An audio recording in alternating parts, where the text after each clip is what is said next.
every movie has random trivia.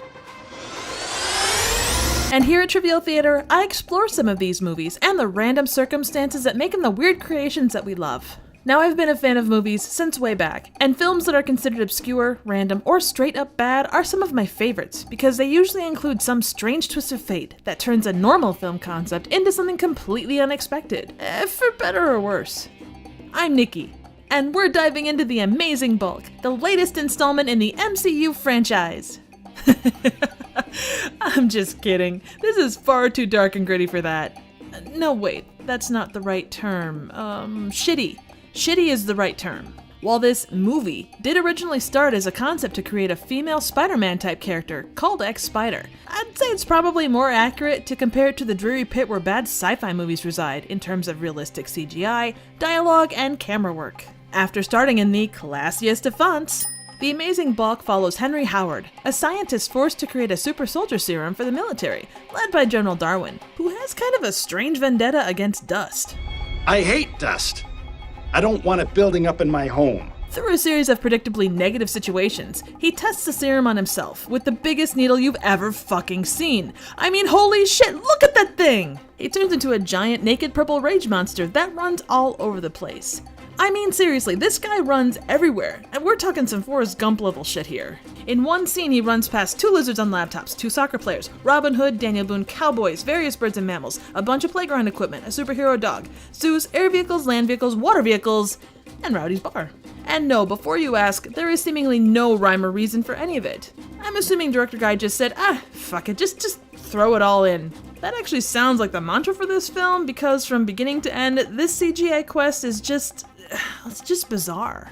In all my research, I haven't figured out what the creators intended for us to be on while watching this thing, but I did come to some interesting conclusions about this series of images which may or may not be classified as a film. The Amazing Bulk was shot on green screen over the course of 6 days in 2008, and it took about a year to edit. The backgrounds and other animated images were actually bought off a series of stock CGI websites credited at the end of the film.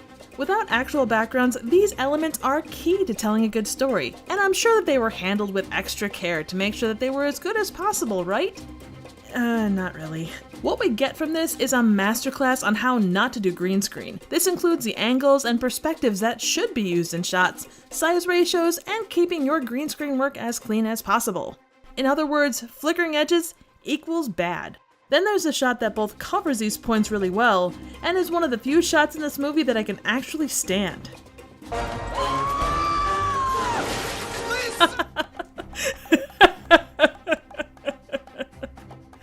Oh wait, where was I? Oh yeah, in that same vein, the consistency of CGI is, well, let me put it this way. In one scene, the CGI ranges from cartoony to realistic. That's like putting a hippie and a modern Tesla in a Victorian-era movie. They clearly don't go together. And it's massively distracting! In all honesty, the first time I watched this movie, I actually yelled at the screen. Now, subsequent viewings have made me laugh, but I still have to wonder if the director didn't care about continuity, or if he honestly couldn't find the right pieces to fit his vision.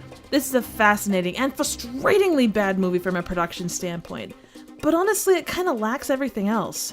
I guess it's a movie that you can turn your brain off and laugh at its ineptitude, but I mean, you really have to turn it off. Like, call the electric company and have them physically disable the line.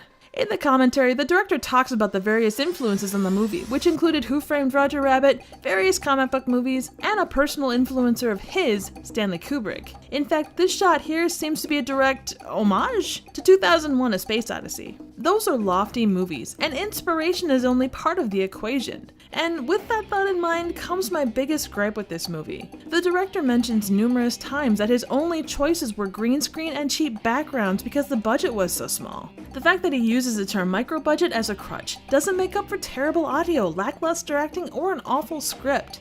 Half-ass filmmaking is still half-assed regardless of budget, and attitudes like that do no favors for those that work with low budgets and create amazing pieces of cinema.